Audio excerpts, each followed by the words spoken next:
আসসালামু আলাইকুম। Gravity school of সায়েন্সের পক্ষ থেকে সবাইকে আন্তরিক শুভেচ্ছা এবং অভিনন্দন জানাচ্ছি। আমি এইচ.আর. হাবিব। আজকে আমরা আলোচনা করব রসায়ন দ্বিতীয় পত্রের চতুর্থ অধ্যায় অর্থাৎ তড়িৎ রসায়নের এই অধ্যায়টি নিয়ে, এবং আমরা চেষ্টা করব এই ভিডিওটির সাহায্যে এই অধ্যায়টির যত সম্ভাব্য থিওরি রয়েছে এবং যত সূত্র রয়েছে বা ইম্পর্টেন্ট যত টপিক রয়েছে, যে সকল টপিক থেকে এমসিকিউ এবং সিকিউ আসে, সবগুলো টপিক আলোচনা করার জন্য শুরুতেই আমরা এই অধ্যায়ের একেবারে গুরুত্বপূর্ণ টপিক জারণ বিজারণ আলোচনা করব। জারণ বিজারণ আসলে কেন আলোচনা করব? কারণ তড়িৎ রসায়নের যে সকল বিক্রিয়া সংগঠিত হয় সবগুলো বিক্রিয়াই কিন্তু জারণ বিজারণ বিক্রিয়া। এ কারণে আমরা শুরুতে জারণ বিজারণ বিক্রিয়া সম্পর্কে আলোচনা করে নিতে চাই। দেখো, যে বিক্রিয়ায় উপস্থিত মৌলসমূহের সক্রিয় যোজনীর হ্রাস বৃদ্ধি ঘটে অর্থাৎ জারণ মানের পরিবর্তন ঘটে, সেই সকল বিক্রিয়াকে জারণ বিজারণ বিক্রিয়া বলে। তাহলে জারণ বিজারণ বিক্রিয়াতে ইলেকট্রনের আদান প্রদান হবে। ইলেকট্রনের আদান প্রদান হলেই তো জারণ মানের হ্রাস বৃদ্ধি ঘটবে। এখন এই বিক্রিয়াটাকে রিডক্স বিক্রিয়া নামেও অভিহিত করা হয়। রিডক্স শব্দটা আসলে দুইটা শব্দের সংক্ষিপ্ত রূপ। রিডক্স শব্দের মধ্যে রয়েছে RED এবং এই অংশটা হচ্ছে রিডাকশনের অর্থাৎ বিজারণের অংশ, এবং OX হচ্ছে অক্সিডেশন অর্থাৎ জারণের অংশ।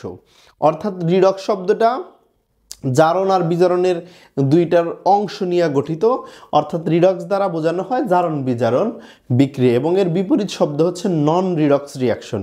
যে সকল বিক্রিয়ায় জারণ বিজারণ সংগঠিত হয় না, অর্থাৎ ইলেকট্রনের আদান প্রদান হয় না, অর্থাৎ সক্রিয় যোজনীর হ্রাস বৃদ্ধি ঘটে না, ওইগুলাকেই কিন্তু নন রিডক্স রিয়াকশন বলে। আচ্ছা, জারণ বিজারণ বিক্রিয়ার মধ্যে আলাদা আলাদাভাবে যদি আমরা একটু জানতে চাই, যে বিক্রিয়া ইলেকট্রন দান এর ঘটনা ঘটে, ইলেকট্রন দানের ঘটনা ঘটে, যে বিক্রিয়া ইলেকট্রনের দানের ঘটনা ঘটে তাকে কিন্তু জারণ বিক্রিয়া বলা হয়ে থাকে। যে বিক্রিয়া ইলেকট্রন গ্রহণের ঘটনা ঘটে তাকে বিজারণ বিক্রিয়া বলা হয়ে থাকে।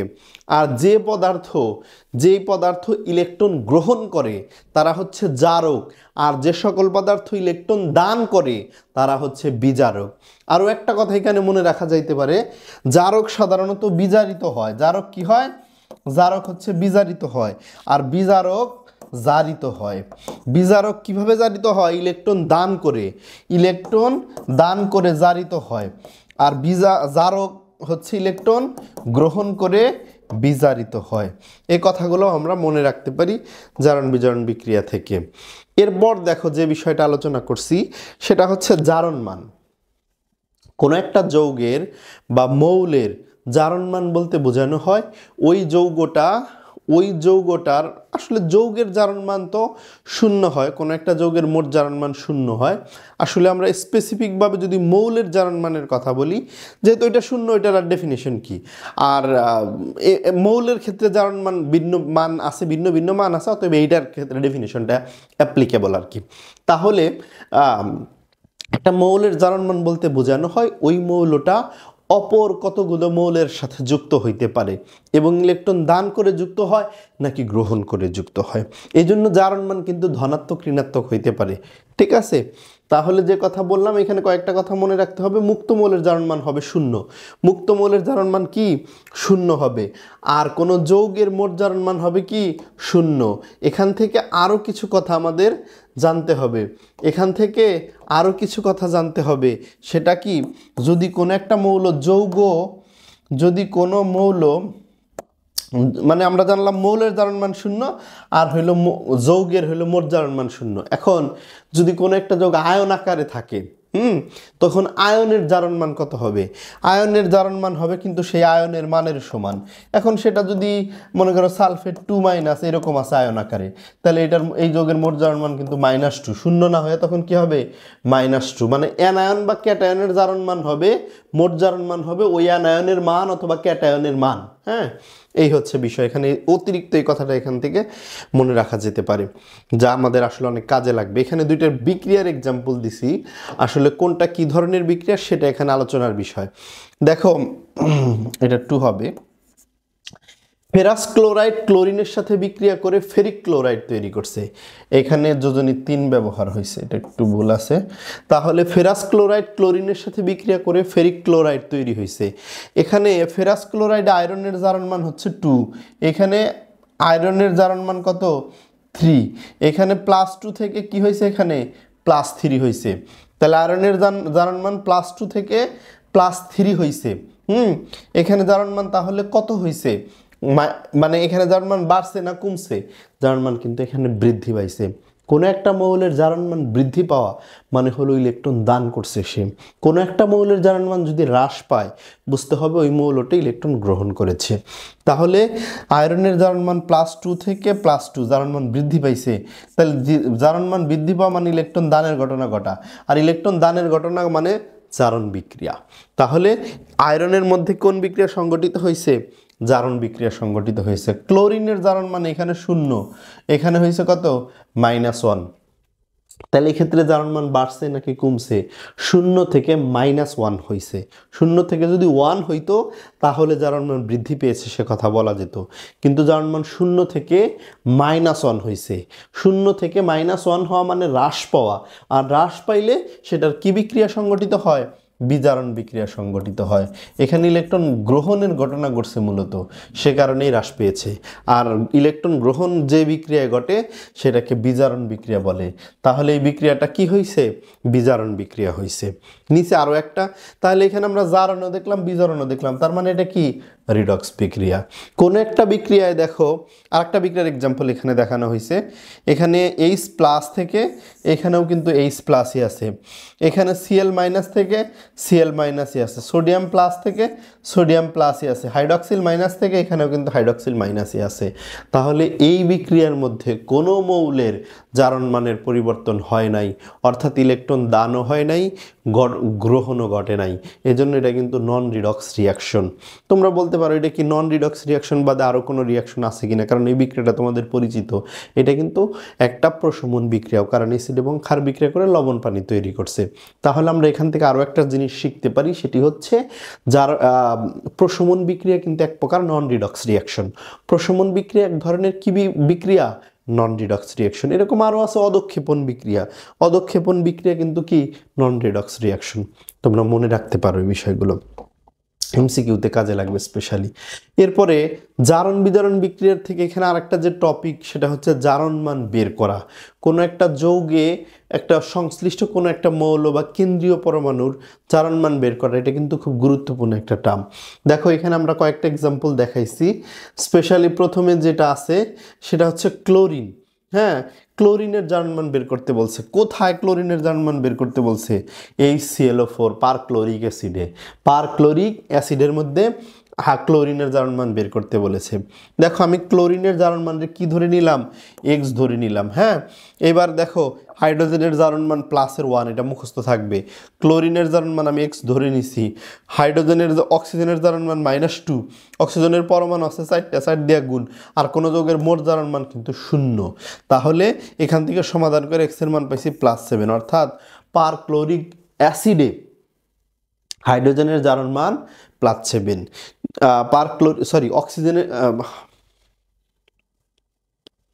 অর্থাৎ পারক্লোরিক অ্যাসিডে ক্লোরিনের জারণ মান +7। ঠিক আছে, এখন এই যে দেখো কেন্দ্রীয় পরমাণুর জারণ মান বের করার একটা সুবিধাও আছে। যেমন যেগুলা অ্যাসিড, সেই অ্যাসিডগুলোর সক্রিয়তা কিন্তু নির্ভর করে কেন্দ্রীয় পরমাণুর জারণ মানের উপর। তাহলে অ্যাসিডের সক্রিয়তা কিসের উপর নির্ভর করে, কেন্দ্রীয় পরমাণুর জারণ মানের উপর নির্ভর করে। তাহলে আমরা কেন্দ্রীয় পরমাণুর জারণ মান বের করার মাধ্যমে অ্যাসিডের সক্রিয়তাও কিন্তু নির্ণয় করতে পারি। তো যাই হোক, এটা একটা ব্যবহার বললাম। পটাশিয়াম পারম্যাঙ্গানেট KMnO4, এই যৌগটার ভিতরে একটা পরমাণু আছে, কেন্দ্রীয় পরমাণু ম্যাঙ্গানিজ, এটার জারণ মান কত এটা মনে করো জানতে চেয়েছে। তাহলে ম্যাঙ্গানিজের জারণ মান যদি বের করতে বলে, আমি ধরে নিলাম ম্যাঙ্গানিজের জারণ মান কত X, তাহলে পটাশিয়ামের তো +1, ম্যাঙ্গানিজের X, অক্সিজেনের -2 গুণন 4 = 0। তাহলে X এর মান কত আসছে, এখানে X এর মান +7 আসছে। তো এইভাবে পটাশিয়াম ডাইক্রোমেটে ক্রোমিয়ামের জারণ মান বের করতে বলছিল। এটা ক্রোমিয়ামের জারণ মান হচ্ছে +6। এভাবে আমরা জারণ মান বের করতে পারি। এখানে একটা কথা লিখছি, সেটা হচ্ছে জারণ মান ধনাত্মক এবং ঋণাত্মক উভয়ই হতে পারে। আমরা কিন্তু এর আগে বলছিলাম শুরুতে আলোচনায়। তবে জারণ মানের সাথে আরেকটা জিনিস সম্পর্কিত অনেকেই গুলিয়ে ফেলে, যে জারণ মান আর যোজনী। জারণ মান আর যোজনীর মধ্যে খুব বেশি পার্থক্য নাই, স্পেশালি একটা পার্থক্য, জারণ মান ধনাত্মক ঋণাত্মক উভয়ই হতে পারে, আর যোজনী হলো সর্বদা ধনাত্মক মান হয়ে থাকে।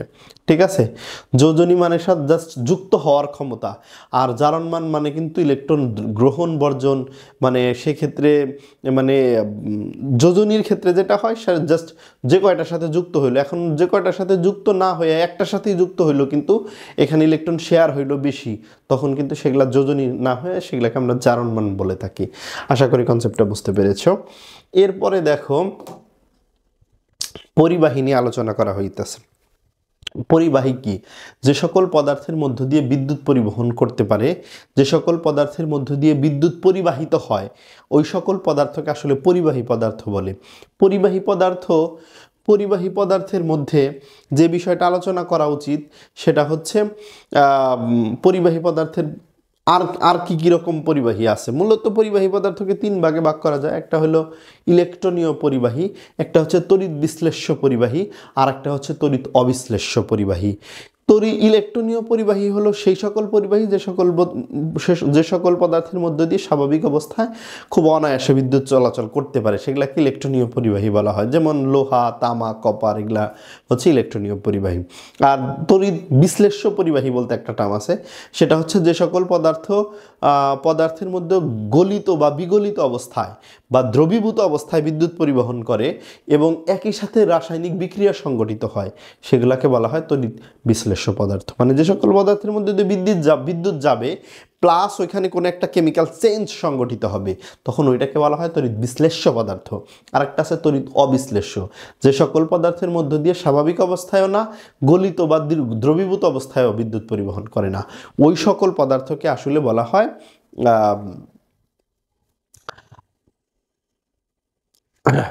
ওই সকল পদার্থকে আসলে বলা হয় তড়িৎ অবিশ্লেষ্য পদার্থ। তো যাই হোক, এখানে এরপরে পরিবাহীর রোধ নিয়ে কথা বলা হয়। রোধ হচ্ছে পরিবাহীর সেই ধর্ম যার কারণে তড়িৎ প্রবাহ বাধাগ্রস্ত হয়, এবং পরিবাহীর রোধ মূলত 4টা বিষয়ের উপর নির্ভর করে। পরিবাহীর নিয়ে ডিটেলস আলোচনা করতেছি। আসলে পরিবাহীর রোধ কয়টি বিষয়ের উপর নির্ভর করে? 4টা বিষয়ের উপর নির্ভর করে। 1 নাম্বার পরিবাহীর দৈর্ঘ্য, 2 নাম্বার পরিবাহীর প্রস্থচ্ছেদের ক্ষেত্রফল, 3 নাম্বার হচ্ছে পরিবাহীর উপাদান, 4 নাম্বার হচ্ছে পরিবাহীর তাপমাত্রা। এই 4টা বিষয়ের উপর নির্ভর করে। এবং দৈর্ঘ্য আর প্রস্থচ্ছেদের ক্ষেত্রফলের সাথে যে রোধের সম্পর্ক, এই দৈর্ঘ্যের সাথে হচ্ছে সমানুপাতিক সম্পর্ক, আর প্রস্থচ্ছেদের সাথে সম্পর্ক হচ্ছে ব্যস্তানুপাতিক সম্পর্ক। হ্যাঁ, ব্যস্তানুপাতিক সম্পর্ক, এই দুইটার একত্রে লিখলে আর সমানুপাতিক এল বা কে। সমানুপাতিক চিহ্ন যদি উঠিয়ে দেওয়া হয় তাহলে R equal to rho into L বা কে। এটা তোমরা পদার্থতে এই সমীকরণ প্রতিপাদন দেখেছো। তাহলে এখান থেকে যে জিনিসটা আলোচনা করা যায় সেটা হচ্ছে রো, মানে হচ্ছে আর এ বা এল। রোটা কি?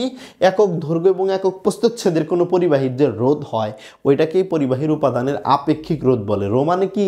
একটা কনস্ট্যান্ট, এবং এটা এক এক পদার্থের জন্য এক একটা নির্দিষ্ট মান শো করে, এবং এটার ডেফিনেশন হচ্ছে একক দৈর্ঘ্য এবং একক প্রস্থচ্ছেদের ক্ষেত্রফল বিশিষ্ট একটা তারের যে রোধ হয় বা একটা পরিবাহীর যে রোধ হয় সেটাকে ওই পরিবাহীর উপাদানের আপেক্ষিক রোধ বলে। তামার তারের আপেক্ষিক রোধ একরকম, লোহার তারের আপেক্ষিক রোধ এক এক রকম, আবার মনে করো অন্য পদার্থের জন্য আপেক্ষিক রোধ ভিন্ন ভিন্ন। তাহলে পদার্থের উপাদানের উপর আপেক্ষিক রোধের প্রভাব রয়েছে, কিন্তু দৈর্ঘ্য এবং প্রস্থচ্ছেদের ক্ষেত্রফল দুইটাই এক করে যদি হয় তখন যে রোধটা শো করবে সেটা কিন্তু আপেক্ষিক রোধ। আচ্ছা, এরপরে আরো একটা টার্ম ওখানে আপেক্ষিক রোধের কথা এখানে বললাম, আপেক্ষিক রোধ। হ্যাঁ, এরপরে আর একটা টার্মের কথা যদি আমরা বলতে পারি সেটা হচ্ছে পরিবাহিতা। কি বলে এটাকে? পরিবাহিতা। হ্যাঁ, পরিবাহিতা আসলে এটা রোধের বিপরীত রাশি। পরিবাহিতাটা কি? রোধের বিপরীত রাশি। তাহলে পরিবাহিতাকে আমি যদি সিগমা দ্বারা প্রকাশ করি তাহলে সিগমা ইজিক্যাল টু হচ্ছে 1/r, মানে রোধের বিপরীত রাশি। এন্ড পরিবাহিতারে অন্য যে কোনো কিছু দিয়ে যদি প্রকাশ করা হয়, আমরা 9 10 বইয়ে পড়ছি জি সমান 1/r, অর্থাৎ পরিবাহিতাকে জি দিয়ে প্রকাশ করা হয়েছে, এবং ওহমের সূত্রে আমরা এটার ব্যবহার দেখছি আর কি। তো যাই হোক, এটা একটা আলোচনা গেল। এখন এখানে আমি পরিবাহিতার কথা বললাম, এই পরিবাহিতার প্রকারভেদ নিয়ে যদি আরো ডিটেলস আলোচনা করি, পরিবাহীর প্রকারভেদ মূলত 3 প্রকার। পরিবাহী পদার্থ, পরিবাহিতা কয় প্রকার? পরিবাহিতার প্রকারভেদ নিয়ে যদি কথা বলি তাহলে পরিবাহিতা মূলত এখানে 3 প্রকার। একটা হচ্ছে আপেক্ষিক পরিবাহিতা, 2 নাম্বার তুল্য পরিবাহিতা, 3 নাম্বার হচ্ছে মোলার পরিবাহিতা। তাহলে কোনো একটা পদার্থের পরিবাহিতা কয় প্রকার হয়? 3 প্রকার। একটা আপেক্ষিক পরিবাহিতা, একটা আপেক্ষিক পরিবাহিতা, একটা হচ্ছে তুল্য পরিবাহিতা, একটা হচ্ছে মোলার পরিবাহিতা। তো এই 3 প্রকার কি রয়েছে? পরিবাহিতা রয়েছে। আমরা শুরুতে আপেক্ষিক পরিবাহিতা নিয়ে আলোচনা করি। আপেক্ষিক পরিবাহিতা মূলত আপেক্ষিক রোধের বিপরীত রাশি। এই যে রো পড়লাম একটু কেবলমাত্র, এই রোয়ের বিপরীত রাশিটাকে কি বলা হয়? আপেক্ষিক পরিবাহিতা বলে। তাহলে আপেক্ষিক পরিবাহিতার কাপ্পা দিয়ে প্রকাশ করা হয়। দেখতে অনেকটা কে অক্ষরের মতো মূলত, কিন্তু আসলে কে না, সরাসরি এমনি একটু বাঁকা করে লেখা হয়, এমনি করে লেখা হয়। এই কাপ্পা ইজিক্যাল টু হচ্ছে 1/ρ, এবং 1/ρ মানে আমরা কি লিখছিলাম? এই যে দেখো 1/ρ মানে হচ্ছে আরে বাকেল। এখন এটা আরে বাকেল এইভাবে না লেখা তাহলে এটা দেখো 1/ρ এর পরিবর্তে যদি আরে বাকেল লিখছিলাম, এখন এটা যদি উল্টে দেই তাহলে কি দাঁড়ায়? 1 এলটা উপরে চলে যায় আর এটা নিচে আসে, আর এটা একটু সাজিয়ে লিখছে 1/r ইন্টু এল বাক এ। প্রশ্নচ্ছেদের ক্ষেত্রফল এখানে এ দিয়ে, ছোট হাতের এ দিয়ে প্রকাশ করছে, দৈর্ঘ্যে স্মল লেটার এল দ্বারা প্রকাশ করা হয়েছে। তাইলে এইখানে এল বাক এটা একটা বিশেষ তাৎপর্য বহন করে, তো এই জন্য এটা একটু এই ভঙ্গিতে সাজিয়ে লেখা হয়েছে। এল বাকেকে আসলে কোষ ধ্রুবক বলা হয়। এল বাকেকে কি বলে? কোষ ধ্রুবক বলে। এখানে আপেক্ষিক, এই যে কোষ ধ্রুবক বলে লিখে রাখছি, ঠিক আছে। এখানে আপেক্ষিক রোধের একক পড়তে হবে। আপেক্ষিক রোধের একক মূলত পার ওহম পার সেন্টিমিটার। হ্যাঁ, আপেক্ষিক রোধের বিপরীত রাশি, আপেক্ষিক রোধের একক হলো ওহম মিটার। তাহলে আপেক্ষিক রোধের বিপরীত রাশি হচ্ছে আপেক্ষিক পরিবাহিতা। তাহলে আপেক্ষিক পরিবাহিতার একক কি? পার ওহম পার মিটার। এখন যদি সিজিএস পদ্ধতিতে বলা যায় তখন পার ওহম পার সেন্টিমিটার বলা যায়। এই হচ্ছে বিষয়। এরপরে আসি তুল্য পরিবাহিতার কথা নিয়ে। তুল্য পরিবাহিতাকে ল্যামডা দ্বারা প্রকাশ করা হয়। ল্যামডা ইজিক্যাল টু কাপ্পার মান, ওই যে আপেক্ষিক পরিবাহিতা যেটা পড়লাম কাপ্পা, সেই কাপ্পার মান ইন্টু হচ্ছে বি, এবং বির পরিবর্তে লেখা যায় 1000 বা এন। এন হচ্ছে এখানে নর্মালিটিতে ঘনমাত্রা। এনটা কি? নর্মালিটিতে ঘনমাত্রা। তাহলে কাপ্পার তুল্য পরিবাহিতা যেটা, সেটা হচ্ছে lambda equal to kappa into B, অথবা কাপ্পা ইন্টু 1000 বা এন। মনে রাখতে হবে কে। তো আপেক্ষিক পরিবাহিতা যেটা বললামই, এন হচ্ছে প্রতি লিটার দ্রবণে উপস্থিত দ্রব্যের গ্রাম তুল্য সংখ্যা, মানে নর্মালিটির ডেফিনেশন যেটা বলছে আসলে, নর্মাল দ্যাট মিনস। আর দ্রবণের আয়তন, বি হচ্ছে দ্রবণের যে আয়তনে 1 গ্রাম তুল্য দ্রব্য উপস্থিত থাকে। একক মুখস্থ করতে হবে, পার হোম সেন্টিমিটার স্কোয়ার, গ্রাম পার ইকুইভ্যালেন্স। এই হচ্ছে তুল্য পরিবাহিতা। এটা কিন্তু কিউ হবে আর কি, অক্ষরটা একটু টাইপিংয়ে ভুল আছে। এরপরে দেখো পরিবাহীর ধর্ম, মোলার পরিবাহিতা নিয়ে কথা বলা হয়েছে। মোলার পরিবাহিতাকে ল্যামডা এম দ্বারা প্রকাশ করা হয়। তোমরা বলতে পারো যে স্যার আমরা তো ছোটবেলা থেকে ল্যামডা পড়ে আসতেছি এইভাবে, এখানে এই চিহ্নটাকেও ল্যামডা বলা যায় কিভাবে, আবার এইটাকে ল্যামডা পড়ে আসতেছি। আসলে আমরা যেরকম ইংরেজি অক্ষরে বড় হাতের অক্ষর, ছোট হাতের অক্ষর, that means small letter capital letter আছে না, ঠিক তেমনি ল্যামডা তো গ্রিক শব্দ, গ্রিক ভাষার শব্দ। এই গ্রিক লেটারগুলোর মধ্যেও আসলে ছোট হাতের অক্ষর, বড় হাতের অক্ষর, স্মল লেটার ক্যাপিটাল লেটার বলতে আছে। এবং এই যে ল্যামডাটা লেখছি, এটা হলো স্মল লেটার ল্যামডা, এটা হচ্ছে ক্যাপিটাল লেটার ল্যামডা, এই জন্য আসলে এটাও ল্যামডাই আর কি। তো মোলার পরিবাহিতাকে ল্যামডা এম দ্বারা প্রকাশ করা হয়। ল্যামডা এম সমান সমান কাপ্পা ইন্টু বিএম, এমটার নিচে সাবস্ক্রিপ্ট আকারে বিএম হবে, এবং বিএম এর পরিবর্তে লেখা যায় 1000 বা এম। 1000 বা এম, এম মানে মোলারিটি, এম মানে কি? মোলারিটি। হ্যাঁ, একক হলো মোলার, একক হয় কি? মোলার, ক্যাপিটাল লেটার এম দিয়ে প্রকাশ করা হয়। তাহলে ল্যামডা এম সমান সমান কি দাঁড়াইলো? Kappa into BM, that means হচ্ছে কাপ্পা ইন্টু 1000 বা এম। এই এম কিন্তু মোলারিটি, মনে রাখতে হবে। এই হচ্ছে মোলার পরিবাহিতা সম্পর্কে কথাবার্তা গেল।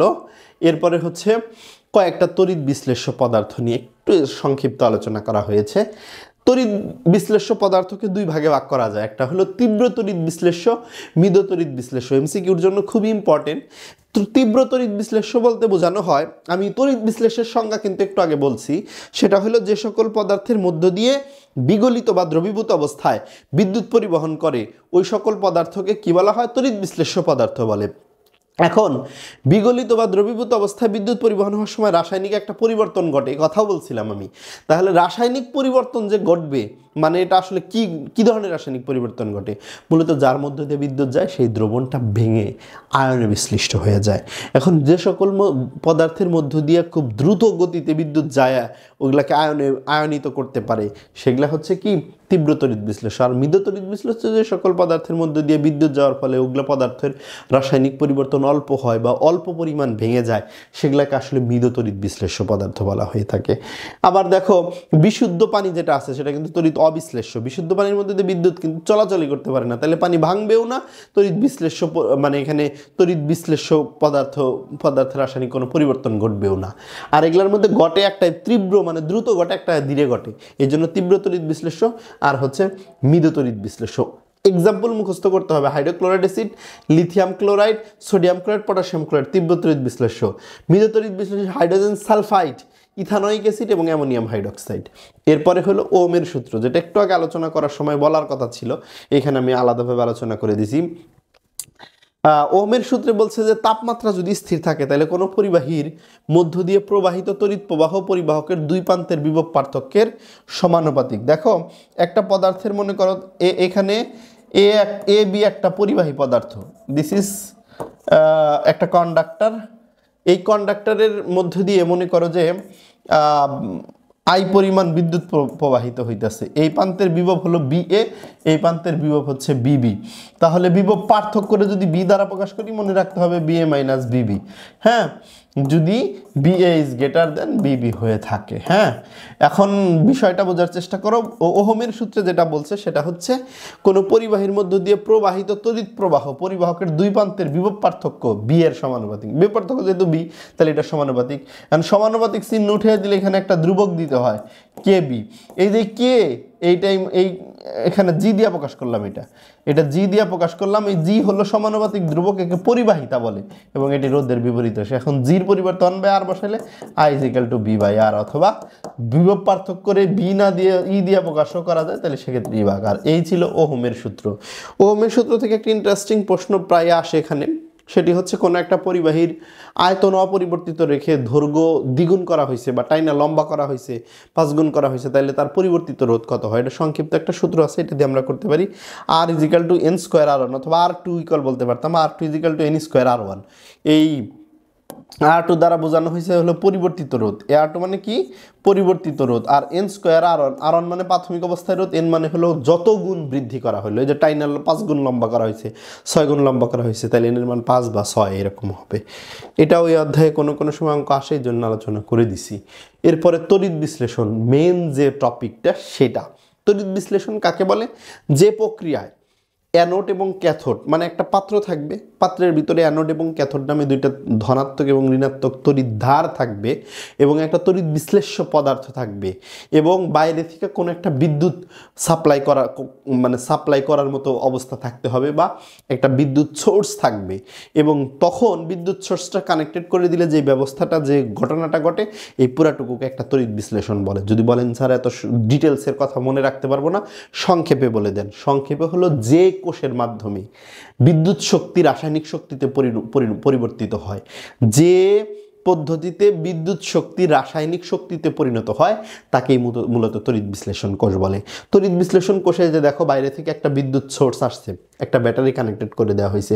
এই যে এখানে পানির মতো যেটা দেখতে পাচ্ছ, এটা একটা দ্রবণ। এখানে সে ফর এক্সাম্পল জিঙ্ক সালফেটের একটা দ্রবণ নিছি, তাহলে এটাকে বলা হয় তড়িৎ বিশ্লেষ্য দ্রবণ। এটাকে কি বলা হয়? তড়িৎ বিশ্লেষ্য দ্রবণ বলা হয়। যে যার মধ্য দিয়ে বিদ্যুৎ যায় এবং রাসায়নিক পরিবর্তন ঘটে, সেটা হলো এখানে জিঙ্ক সালফেট। তারপরে এই প্রান্তে একটা অ্যানোড আছে, এই যে জিঙ্কের তৈরি একটা অ্যানোড দেওয়া হয়েছে, এই পাশে কপারের তৈরি একটা ক্যাথোড দেওয়া হয়েছে। তাহলে এই যে পুরো প্রসেসটা, এটাকে একটা তড়িৎ বিশ্লেষণ কোষ বলা হয়। এবং বাইরে থেকে যখন ব্যাটারিটা কানেক্টেড করা হয়, তখন এই জিঙ্ক সালফেট দ্রবণটা ভেঙে যায়।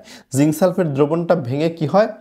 জিঙ্ক সালফেট দ্রবণটা ভেঙে মূলত যে ঘটনাটা ঘটে সেটা হলো জিঙ্ক 2+ মানে আয়নে পরিণত হয়, এবং এই আয়নে পরিণত হওয়া জিঙ্কগুলা এই তড়িৎ বিশ্লেষ্য দ্রবণের মধ্যে ঘুরতে থাকে। এবং এর পরের ঘটনা তো আরও কী ঘটে সেটা হচ্ছে, দেখো জিঙ্কের এই অ্যানোড থেকে যে ইলেকট্রন দান করে করে আয়নে আসলো, সেগুলা আবার কিছু কিছু যে কিছু ক্যাথোডে গিয়ে আবার কিছু জমা হয়। এই যে অ্যানোড সাধারণত ক্ষয়প্রাপ্ত হয়, ক্যাথোডের সাধারণত কোনো পদার্থ সঞ্চিত হয়। তড়িৎ বিশ্লেষ্য পদার্থ থেকে ইলেকট্রন দান করে করে যে ধাতু পাওয়া যায়, সেই ধাতুগুলো সাধারণত ক্যাথোডে গিয়ে জমা হয়। এখানে তড়িৎ বিশ্লেষণ কোষ নিয়ে আরও কিছু কথা বলা হয়েছে। আমি ডেফিনিশন দিছি, যে প্রক্রিয়ায় তড়িৎ শক্তি মূলত রাসায়নিক শক্তিতে পরিণত হয় সেটাকে তড়িৎ বিশ্লেষণ কোষ বলে। অ্যানোড হচ্ছে ধনাত্মক তড়িৎদ্বার, সর্বদা অ্যানোডে জারণ সংঘটিত হয়। ওই যে এখানে দুইটা তড়িৎদ্বার ছিল, এই যে জিঙ্কের দণ্ড ছিল, এই পাশে একটা কপারের দণ্ড ছিল, এটার নাম অ্যানোড, এটার নাম ক্যাথোড। অ্যানোডটা হলো ধনাত্মক তড়িৎদ্বার, ক্যাথোডটা হচ্ছে ঋণাত্মক তড়িৎদ্বার। অ্যানোডে সর্বদা জারণ হবে। এই যে বলতেছিলাম, শুরুতে আলোচনা করে নিয়ে আসছিলাম জারণ বিজারণ বিক্রিয়া। কারণ তড়িৎ বিশ্লেষণ কোষের মধ্যে বিক্রিয়াগুলো সংগঠিত হয় মূলত জারণ বিজারণ বিক্রিয়া। স্পেশালি অ্যানোডে হলো জারণ বিক্রিয়া সংগঠিত হয়, ক্যাথোডে হচ্ছে বিজারণ বিক্রিয়া সংগঠিত হয়। এই যে ক্যাথোড হচ্ছে ঋণাত্মক তড়িৎদ্বার এবং এখানে বিজারণ বিক্রিয়া সংগঠিত হয়। তড়িৎ বিশ্লেষ্য পদার্থ তড়িৎ প্রবাহের ফলে ভেঙে অ্যানায়ন এবং ক্যাটায়নে বিশ্লিষ্ট হয়। এই কথা অলরেডি বলছি শুরুতেই। এরপরে তড়িৎ বিশ্লেষণ কোষের বিক্রিয়া নিয়ে কথা, যেটা আমি শুরুতে এখানে যে আমি সেলটা দিছি, এই যে সেলটা দিছি, জিঙ্ক সালফেটের দ্রবণ দিছি, জিঙ্কের তৈরি অ্যানোড দিছি, কপারের তৈরি ক্যাথোড দিছি। এখানে আসলে কি ঘটনা ঘটবে? এইখানে মূলত জিঙ্ক সালফেট ভাঙা জিঙ্ক 2+ আর সালফেট 2- পরিণত হবে, আর অ্যানোডে জিঙ্ক 2টা ইলেকট্রন দান করে জিঙ্ক 2+ আয়নে পরিণত হবে, আর ক্যাথোডে ওই জিঙ্কের দেওয়া 2টা ইলেকট্রন গ্রহণ করে জিঙ্ক ধাতুতে পরিণত হবে। তার মানে ক্যাথোডের মধ্যে কি হবে? জিঙ্ক জমা হইতে থাকবে, আর অ্যানোডটা ধীরে ধীরে ক্ষয়প্রাপ্ত হইতে থাকবে। দেখো এখানে এই যে অ্যানোডে কিন্তু ইলেকট্রন দান করছিল, এই জন্য জারণ বিক্রিয়া সংঘটিত হয়েছে। ক্যাথোড ইলেকট্রন গ্রহণ করছে, জিঙ্ক 2+ আয়নগুলা ক্যাথোডে আসছে, আইসা ইলেকট্রন গ্রহণ করে জিঙ্ক ধাতুতে পরিণত হয়েছে। এই হচ্ছে বিষয়। এরপরে হলো জারণ বিজারণ বিক্রিয়া সম্পর্কে। অ্যানোড এবং ক্যাথোড কখন কোন পদার্থ উৎপন্ন হবে, এটা আসলে কি কি বিষয়ের উপর নির্ভর করবে। অ্যানোডে কখন অ্যানোড তো সাধারণত ক্ষয়প্রাপ্ত হয়, অ্যানোডে হলো মানে দ্রবীভূত হয়, আর ক্যাথোডে হলো সঞ্চিত হয়। তাহলে ক্যাথোডে কখন কোন পদার্থ সঞ্চিত হবে সেটা আসলে কার উপর নির্ভর করবে? এটা স্পেশালি অ্যানোড, এটা যে সব বিষয়ের উপর নির্ভর করে তাদের মধ্যে গুরুত্বপূর্ণ বিষয় হলো তড়িৎ বিশ্লেষ্য পদার্থ। তুমি তড়িৎ বিশ্লেষ্য হিসেবে কি ব্যবহার করতেছো তার উপর ভিত্তি করে অ্যানোড এবং ক্যাথোডে কি পদার্থ জমা হবে সেটা নির্ভর করবে। আরেকটা বিষয় গুরুত্বপূর্ণ, সেটা হচ্ছে অ্যানোড এবং ক্যাথোড তুমি কি ব্যবহার করতেছো। অ্যানোড কিন্তু এক এক পদার্থের তৈরি অ্যানোড ব্যবহার করলে এক এক সময় এক এক পদার্থ সঞ্চিতও হয়ে থাকে ক্যাথোডে গিয়া। তো এই বিষয়টার উপর নির্ভর করে। এই যে তড়িৎ বিশ্লেষ্য দ্রবণের প্রকৃতির উপর, আবার দ্রবণের প্রকৃতির উপরও নির্ভর করে। আমি তো বলতেছিলাম তড়িৎ বিশ্লেষ্য কখন কোন পদার্থ, যেমন সোডিয়াম ক্লোরাইড নিলে এক ধরনের ক্যাথোডে এক ধরনের পদার্থ পাওয়া যাবে, জিঙ্ক সালফেট নিলে আরেক ধরনের ক্যাথোডে পদার্থ পাওয়া যাবে, অ্যালুমিনিয়াম সালফেট নিলে আরেক ধরনের পদার্থ পাওয়া যাবে ক্যাথোডে, কিন্তু প্রকৃতির উপরও নির্ভর করে।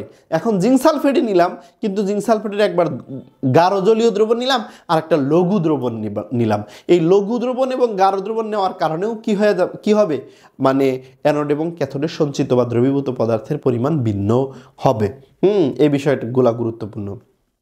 আমরা কিছু এক্সাম্পল দিছি, বাস্তব কিছু এক্সাম্পল দেখো, লক্ষ্য করো। প্লাটিনাম তড়িৎদ্বার এবং সোডিয়াম ক্লোরাইডের লঘু দ্রবণ তড়িৎদ্বার হিসেবে ব্যবহার করা হয়েছে প্লাটিনাম, এবং দ্রবণ নেওয়া হয়েছে সোডিয়াম ক্লোরাইড এবং লঘু দ্রবণ। তাহলে দেখো ক্যাথোডে, এই যে ক্যাথোডে হাইড্রোজেন 2+ আয়ন আইসা 2টি ইলেকট্রন গ্রহণ করে হাইড্রোজেনের গ্যাসে পরিণত হয়েছে। আবার অ্যানোডে দেখো যদি প্লাটিনাম তড়িৎদ্বার এবং সোডিয়াম ক্লোরাইডের লঘু দ্রবণ নেই, তাহলে ক্লোরাইড এবং হাইড্রক্সিল উভয়ই দ্রাবিত হবে। কার দিকে? ওই অ্যানোডের দিকে। তবে সক্রিয়তা সিরিজ অনুসারে হাইড্রক্সিল আগে অবস্থান করার কারণে আগে হলো অক্সিজেন তৈরি হবে।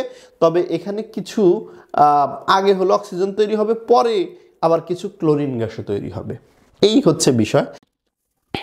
এবার লক্ষ্য করো, যদি প্লাটিনামী তড়িৎদ্বার নেই কিন্তু তড়িৎ বিশ্লেষ্য দ্রবণটা লঘু না নিয়ে গাঢ় নেই, তাহলে অ্যানোড এবং ক্যাথোডে কি তৈরি হবে? যদি আমরা প্লাটিনাম তড়িৎদ্বার এবং সোডিয়াম ক্লোরাইডের গাঢ় জলীয় দ্রবণ নিই, সেক্ষেত্রে অ্যানোডে ক্লোরিন গ্যাস এবং ক্যাথোডে হাইড্রোজেন গ্যাস তৈরি হবে। আগেরটার মতো কিন্তু অ্যানোডে দেখো, অ্যানোডে কিন্তু আগেরটায় অক্সিজেন তৈরি হয়েছিল আর ক্লোরিন তৈরি হয়েছিল। ক্লোরিন পরে তৈরি হয় অল্প পরিমাণে, বাট অক্সিজেনটাই মেন প্রোডাক্ট ছিল। কিন্তু এখানে অ্যানোডে কিন্তু ক্লোরিনটাই মেন প্রোডাক্ট হয়ে গেছে।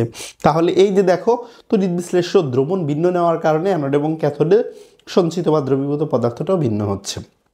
এরপর দেখো, মার্কারি তড়িৎদ্বার এবং সোডিয়াম ক্লোরাইডের যদি গাঢ় জলীয় দ্রবণ নেই, তাহলে সেই ক্ষেত্রে কি ঘটনা ঘটে? অ্যানোডে হচ্ছে হাইড্রোজেন গ্যাস এবং মার্কারি তৈরি হয়, আর ক্যাথোডে কিন্তু সোডিয়ামে অ্যামালগাম প্রস্তুত হয়। সোডিয়াম এবং সোডিয়াম অ্যামালগাম প্রস্তুত হয়। এই হচ্ছে তড়িৎ বিশ্লেষণ প্রক্রিয়ার ক্ষেত্রে আমরা যদি অ্যানোড এবং ক্যাথোডের প্রকৃতির কথা বলি, অর্থাৎ অ্যানোড এবং ক্যাথোডের যদি দ্রবণটা ভিন্ন রকমভাবে নেই, এবং এখানে দেখতেছি যেটা সেটা হচ্ছে তড়িৎধার যদি ভিন্ন রকম নেই, তাহলেও কিন্তু আমরা ভিন্ন ভিন্ন প্রোডাক্ট পেতে পারি। এই হচ্ছে একটা বিষয় গেল। এরপরে কপার সালফেট দ্রবণের তড়িৎ বিশ্লেষণ নিয়ে এখানে কথা বলা হয়েছে। কপার সালফেটের তড়িৎ বিশ্লেষণে কপার সালফেট ভেঙে কপার 2+ এবং সালফেট 2- আয়ন তৈরি হবে, এবং যেহেতু জলীয় দ্রবণ থাকবে সেখানে পানিটাও ভেঙে হাইড্রক্সিল এবং হাইড্রোজেন আয়নে পরিণত হবে। এবং অ্যানোডে কপার গিয়ে 2টি ইলেকট্রন দান করে কপার 2+ আয়নে পরিণত হবে। ক্যাথোডে কপার 2+ এই আয়নগুলো যায় ইলেকট্রন গ্রহণ করে কপার ধাতুতে পরিণত হবে, এবং সাথে কিছু অক্সিজেন গ্যাসও প্রস্তুত হবে। এই ছিল কপার সালফেটের তড়িৎ বিশ্লেষণ প্রক্রিয়ায় কী ঘটনা ঘটে সেটার এক্সপ্লেনেশন। এখন এইখানে আমরা কিছু ক্যাটায়ন এবং অ্যানায়নের সক্রিয়তা সিরিজ দেখানো হয়েছে। এই সক্রিয়তা সিরিজে যে মৌলগুলোর অবস্থান নিচে থাকবে, অবস্থান নিচে থাকবে সেগুলো আগে জারিত বা বিজারিত হবে। যেমন এখানে নিচে এখানে আসলে বিজারিত হওয়ার ক্রম কি নিচের থেকে উপরের দিকে, এইটা আগে বিজারিত হবে, তারপরে এইটা বিজারিত হবে, তারপরে এইটা, তারপরে এইটা। হ্যাঁ, এখানে কিন্তু ক্যাটায়ন অ্যানায়নের দেওয়া হয়েছে। আবার দেখো এইখানে অ্যানায়ন দেওয়া হয়েছে। এই অ্যানায়নগুলোর ক্ষেত্রে নিচে যেটা অবস্থান করবে সেটা হচ্ছে আগে জারিত হবে। এগুলা ইলেকট্রন গ্রহণ করে বিজারিত হবে, এগুলো ইলেকট্রন দান করে জারিত হবে। এই হচ্ছে ব্যাপারটা। এই সক্রিয়তা সিরিজ অত্যন্ত গুরুত্বপূর্ণ, কারণ এই যে দেখো, আগের যে একটা এক্সাম্পল দিছিলাম যে যেখানে কিছু ক্লোরিন গ্যাসও যাবে, মানে ক্লোরিন উৎপন্ন হবে, অক্সিজেন উৎপন্ন হবে। তবে অক্সিজেন এখানে মেন প্রোডাক্ট কেন? কারণ সক্রিয়তা সিরিজে দেখো অক্সিজেনের অবস্থান নিচে, এই যে এইটা অনুসারে অক্সিজেনের অবস্থান কি নিচে। অক্সিজেন বলতে হাইড্রক্সিলের অবস্থান নিচে থাকার কারণে এটা কিন্তু পরে যাবে। মানে এটা আগে অক্সিজেনের অবস্থান তো নাই, বেশি বাড়াবাড়ি কথা বলার এখানে দরকার নেই, এটা মনে রাখতে হবে। এটা বলছি না, বাস শেষ। এরপরে আমরা ফ্যারাডের সূত্র পড়ব। ফ্যারাডের সূত্র এবং এই সূত্রটির ব্যবহার নিয়ে আলোচনা করব। শুরুতেই জানতে হবে ফ্যারাডের সূত্র পড়ার আগে সেটা হচ্ছে তড়িৎ প্রবাহ কি। কোনো পরিবাহীর প্রস্তুচ্ছেদের মধ্য দিয়ে একক সময়ে যে পরিমাণ চার্জ প্রবাহিত হয় তাকে কিন্তু তড়িৎ প্রবাহ বলা হয়। এবং ফ্যারাডের প্রথম সূত্র হচ্ছে কোনো তড়িৎ বিশ্লেষণ দ্রবণের মধ্য দিয়ে বিদ্যুৎ চালনা করলে অ্যানোডে দ্রবীভূত পদার্থের পরিমাণ অথবা ক্যাথোডে সঞ্চিত পদার্থের পরিমাণ ওই তড়িৎ বিশ্লেষণ প্রক্রিয়ায় প্রবাহিত চার্জের সমানুপাতিক। অর্থাৎ যদি এখানে ডব্লিউ পরিমাণ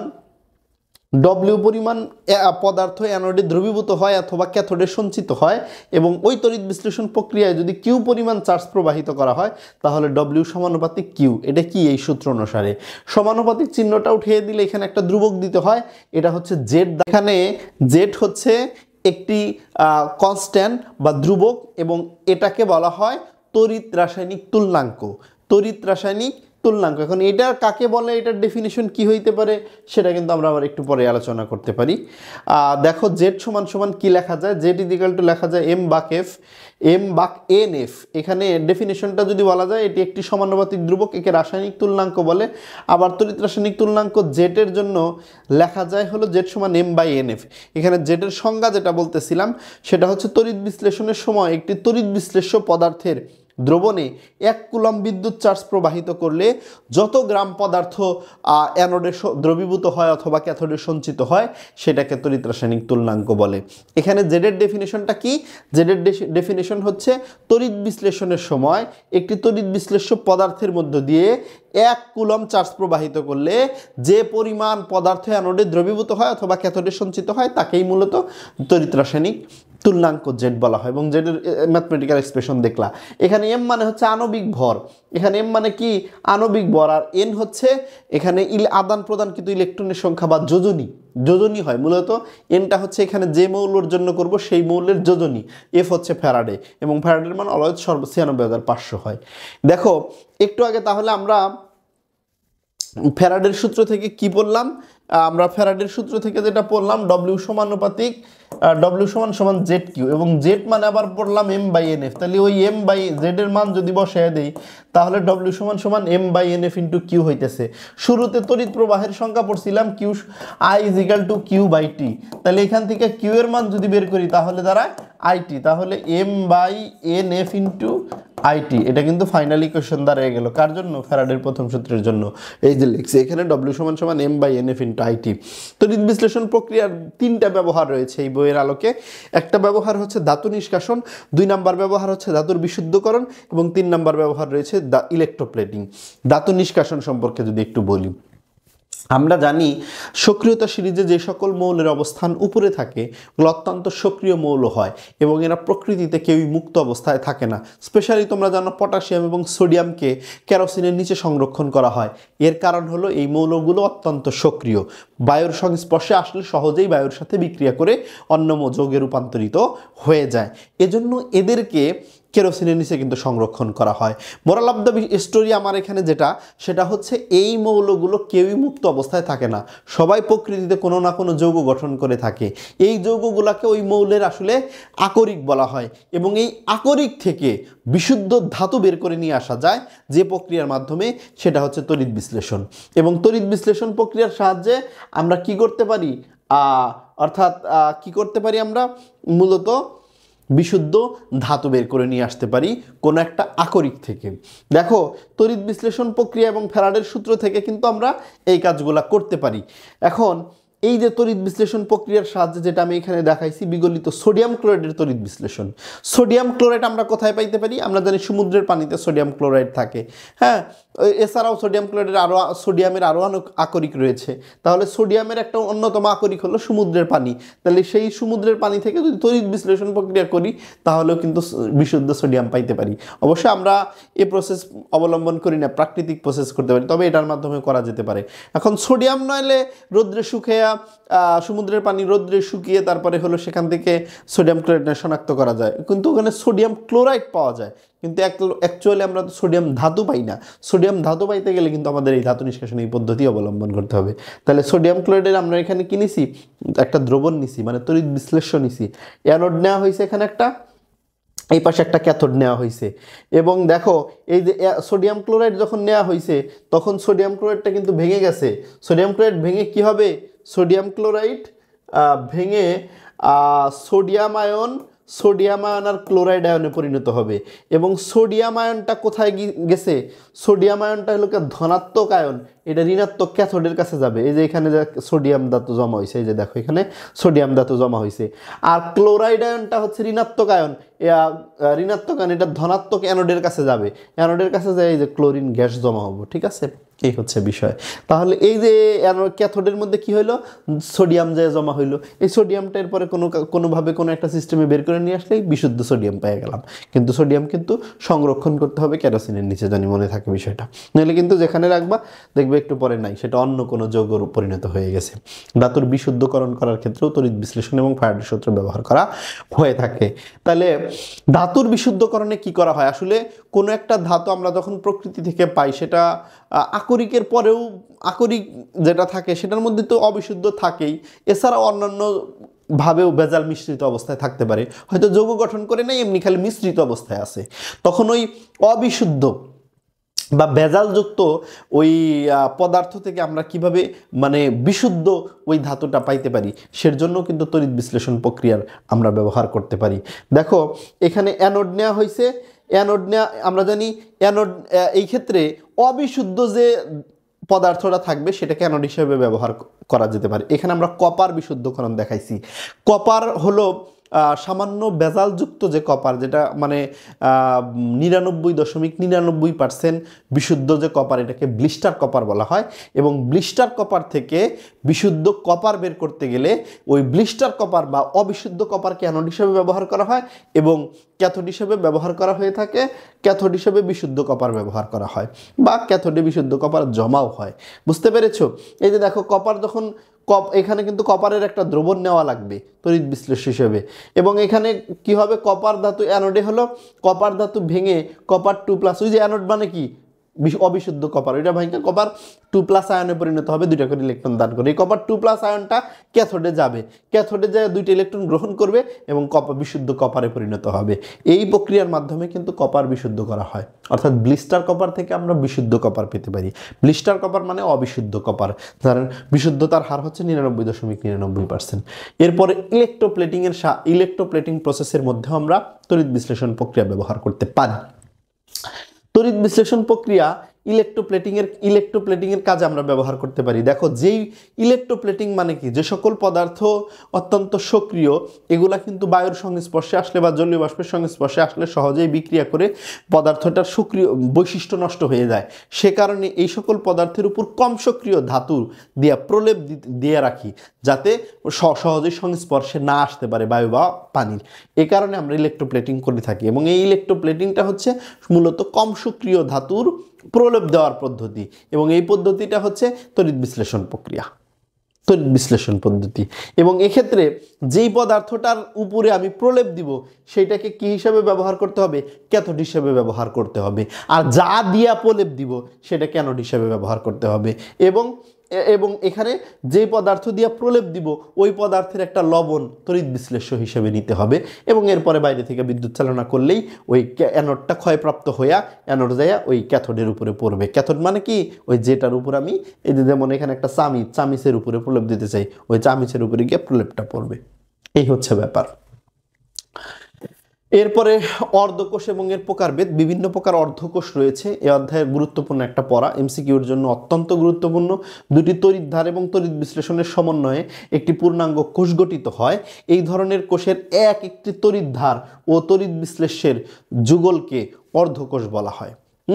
এগুলাকে এক একটা কি বলা হয়, অর্ধকোষ বলা হয়। প্রতিটি সেলে দুটি অর্ধকোষ থাকে, একটা সেলের ভিতরে দুইটা অর্ধকোষ থাকে। একটা হলো অ্যানোড অর্ধকোষ, যে অর্ধকোষে জারণ বিক্রিয়া সংঘটিত হয়, আর একটা হলো ক্যাথোড অর্ধকোষ, যেখানে মূলত বিজারণ বিক্রিয়া সংঘটিত হয়ে থাকে। এখন খেয়াল করো কী কী প্রকার অর্ধকোষ রয়েছে। গঠনভেদে অর্ধকোষগুলোকে মূলত 5টি শ্রেণীতে ভাগ করা হয়েছে। ধাতু এবং ধাতবায়ন অর্ধকোষ, ধাতু অ্যামালগাম ও ধাতবায়ন অর্ধকোষ, ধাতু ও তার অদ্রবণীয় লবণ সম্বলিত অর্ধকোষ, গ্যাস অর্ধকোষ এবং জারণ বিজারণ অর্ধকোষ। এই হচ্ছে 5 প্রকারের অর্ধকোষ রয়েছে, এবং প্রত্যেকটার এখানে ডেফিনেশন রয়েছে এবং এক্সাম্পল রয়েছে, এবং এভাবেই তোমাকে পড়তে হবে। ডেফিনেশনটা পড়তে হবে যার সাহায্যে তুমি কনসেপ্টটাকে মানে তোমাকে যখন একটা প্রশ্ন করবে এটা কোন ধরনের অর্ধকোষ, ডেফিনেশনের সাথে মিলাইতে হবে। আর এক্সাম্পল যদি সরাসরি আইসা পড়ে তাহলে তো ভালো, কিন্তু সরাসরি না আসলে ডেফিনেশন দিয়ে কিন্তু তোমাকে যাচাই করতে হবে যে এটা কোন অর্ধকোষের মধ্যে পড়ে। দেখো, ধাতু এবং ধাতবায়ন অর্ধকোষের ক্ষেত্রে কি বলছে, একটি কোষে একটি ধাতুর তৈরি তার বা পাতকে ধাতুর লবণের দ্রবণে অর্থাৎ ধাতুটির আয়নের দ্রবণে নিমজ্জিত করে এ অর্ধকোষের কোষ গঠন করা হয়। যেমন এ ধরনের কয়েকটি অর্ধকোষ হলো জিঙ্ক 2+, কপার 2+, সিলভার 2+। এগুলো হলো ধাতু এবং ধাতবায়ন অর্ধকোষ। এই যে এখানে ধাতু আছে, পরে ওই ধাতুর আয়ন আছে, কপার আছে, কপারের আয়ন আছে, সিলভার আছে, সিলভারের আয়ন আছে। তাহলে এই ধরনের অর্ধকোষগুলোকে ধাতু ও ধাতবায়ন অর্ধকোষ বলা হয়।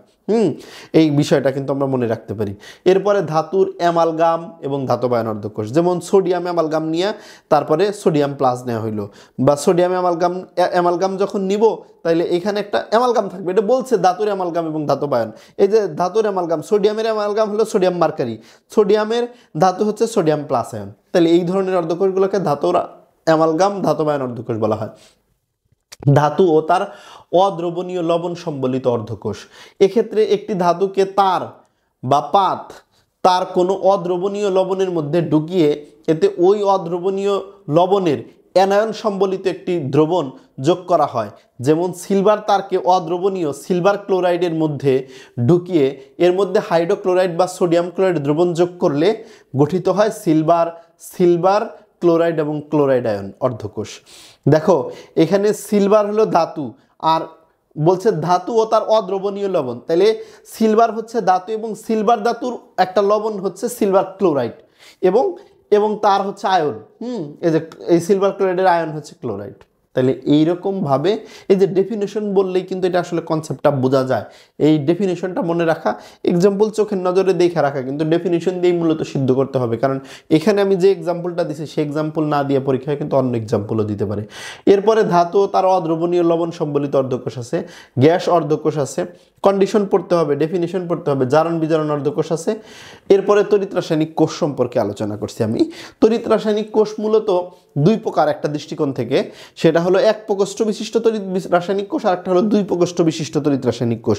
মানে অ্যানোড এবং ক্যাথোড যে কয়টা পাত্রের মধ্যে থাকবে তার উপর ভিত্তি করে তড়িৎ রাসায়নিক কোষ দুই প্রকার, একটা এক প্রকোষ্ঠ বিশিষ্ট কোষ আর একটা হলো দুই প্রকোষ্ঠ বিশিষ্ট কোষ। যখন অ্যানোড এবং ক্যাথোড একই পাত্রের মধ্যে ডুবানো থাকবে তখন তাকে এক প্রকোষ্ঠ বিশিষ্ট অর্ধকোষ বলা হবে বা এক প্রকোষ্ঠ বিশিষ্ট কোষ বলা হবে। কিন্তু যদি অ্যানোড এবং ক্যাথোড ভিন্ন পাত্রে থাকে তখন ওইটাকে, এবং অ্যানোড এবং ক্যাথোডের মধ্যে একটা লবণ সেতু থাকে, লবণ সেতু বাধ্যতামূলক না, মেন কথা হচ্ছে অ্যানোড এবং ক্যাথোড দুইটা আলাদা পাত্রে যখন থাকবে তখন আসলে ওইটাকে বলা হবে দুই প্রকোষ্ঠ বিশিষ্ট তড়িৎ বিশ্লেষণ কোষ।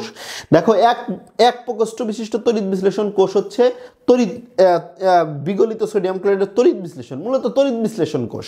আর একটা হলো সম্পৃক্ত জলীয় দ্রবণে সোডিয়াম ক্লোরাইডের তড়িৎ বিশ্লেষণ কোষ। এগুলো হলো এক প্রকোষ্ঠ বিশিষ্ট কোষ।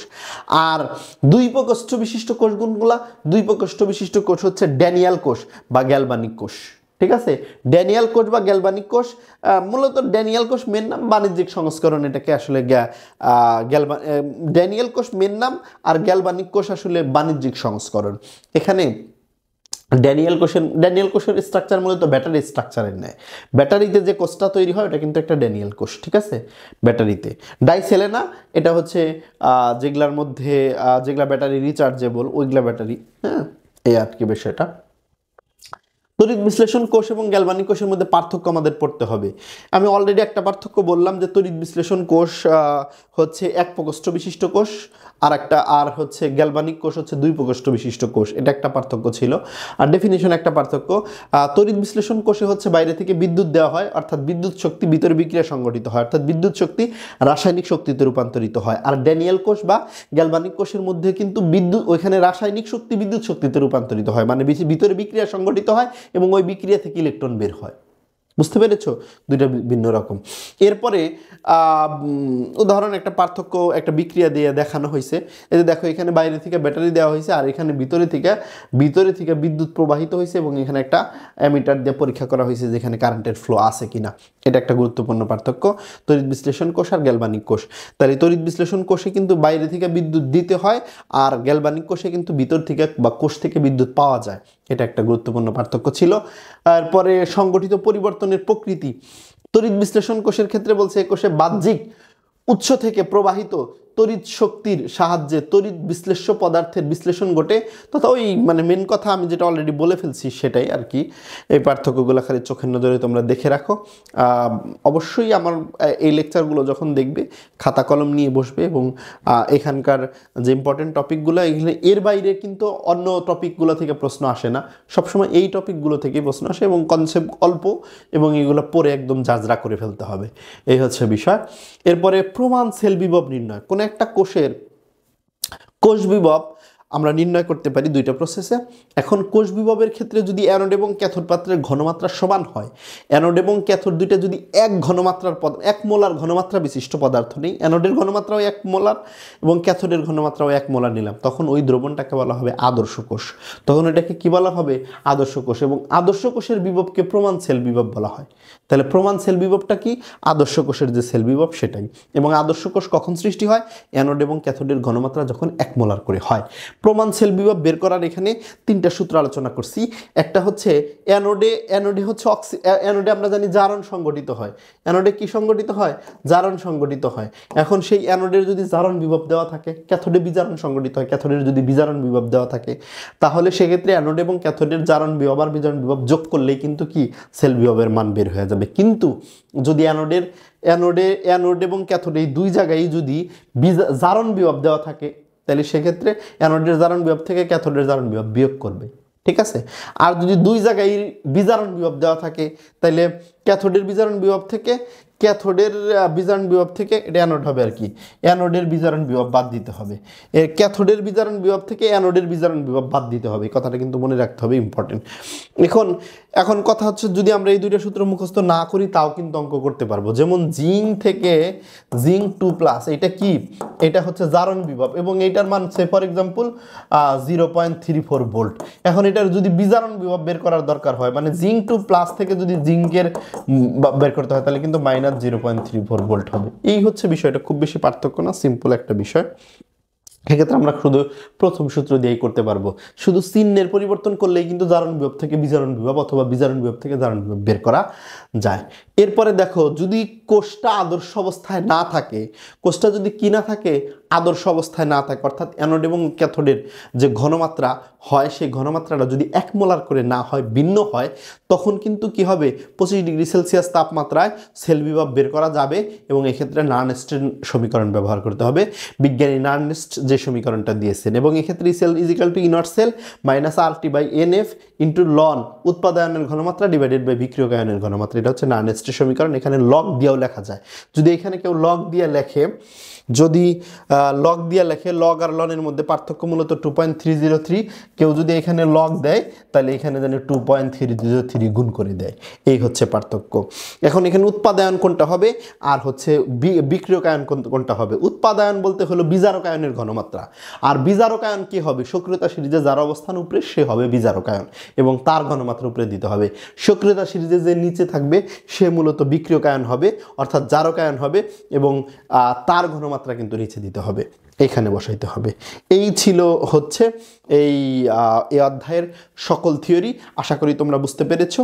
পরবর্তী কোনো একটা ভিডিওতে আমরা এই অধ্যায়ের MCQ আলোচনা করব এবং তারপরে আমরা সৃজনশীল আলোচনা করব। সে পর্যন্ত তোমরা ভালো থাকো, সুস্থ থাকো। যারা আমার এই চ্যানেলে নতুন রয়েছে, অবশ্যই আমার চ্যানেল সাবস্ক্রিপশন এবং ফলো, আমার ফেসবুক পেজ ফলো করতে ভুলবে না।